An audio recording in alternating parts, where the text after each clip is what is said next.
اور دلی بلاسٹ کے بعد پاکستان خوف میں ہے. آج کراچی میں، اسلام آباد میں نوٹن جاری کر دیا گیا. کل لاہور میں نوٹن جاری کیا گیا تھا. سیال کوٹ کی بھی سرکشا بڑھا دی گئی ہے. آپریشن سندور 2 شروع ہو سکتا ہے. پاز بٹن سے انگلی ہٹ سکتی ہے. اسے لے کر خفیہ ایجنسی میں ہلچل تیز ہے. گرہ منترالیہ میں 2.5 گھنٹے تک ہائی لیول بیٹھک ہوئی ہے.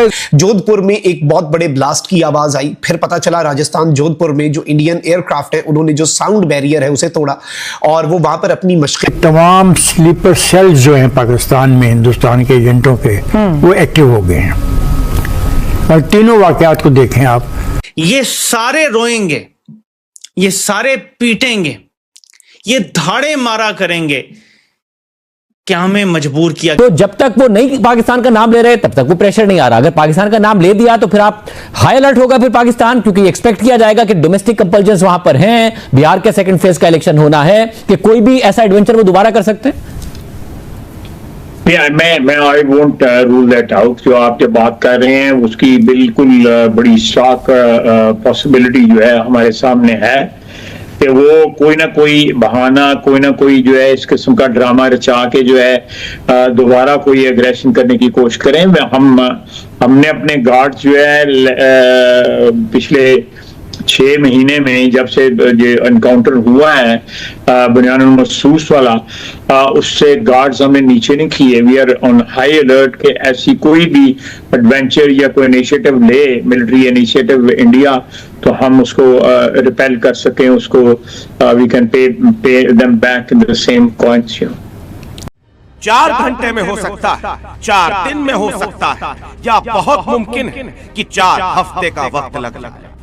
مگر ایک بات طے ہے کہ پاکستان پر اس بار بہت بڑا حملہ ہونے جا رہا ہے. جی ہاں, دلی کا دھماکہ اس بار پاکستان کی بنیاد ہلا کر رکھ دے گا. بھارت کے حملے کا خوف پاکستان کے چپے چپے میں پھیل چکا ہے. ڈر اتنا ہے کہ پاکستان کے نیوز چینلز پر بریکنگ ماری جا رہی ہے. پاکستان ٹی وی چینلز کی پہلی بریکنگ نیوز, بھارت 100 گھنٹے کے بھیتر پاکستان پر حملہ کر دے گا. پاکستانی ٹی وی چینلز کی دوسری بریکنگ نیوز, پاکستان نے تینوں سیناؤں کو ہائی الرٹ پر ڈال دیا ہے. پاکستانی ٹی وی چینلز کی تیسری بریکنگ نیوز, منیر نے اپنے راکٹ فورس کو ایکٹیو موڈ پر رکھ دیا ہے. پاکستانی ٹی وی چینلز کی چوتھی بریکنگ نیوز, ایل او سی کے قریب پاکستان کے 12 فائٹر جیٹ لائے گئے ہیں. اور پاکستانی ٹی وی چینلز کی 5ویں بریکنگ نیوز یہ ہے کہ پاکستان نے لاہور میں ملٹری ڈرل شروع کر دی ہے.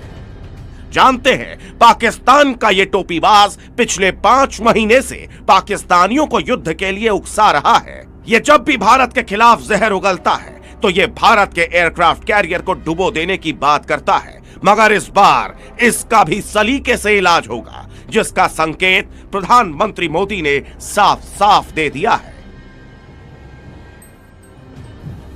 ہماری ایجنسیاں اس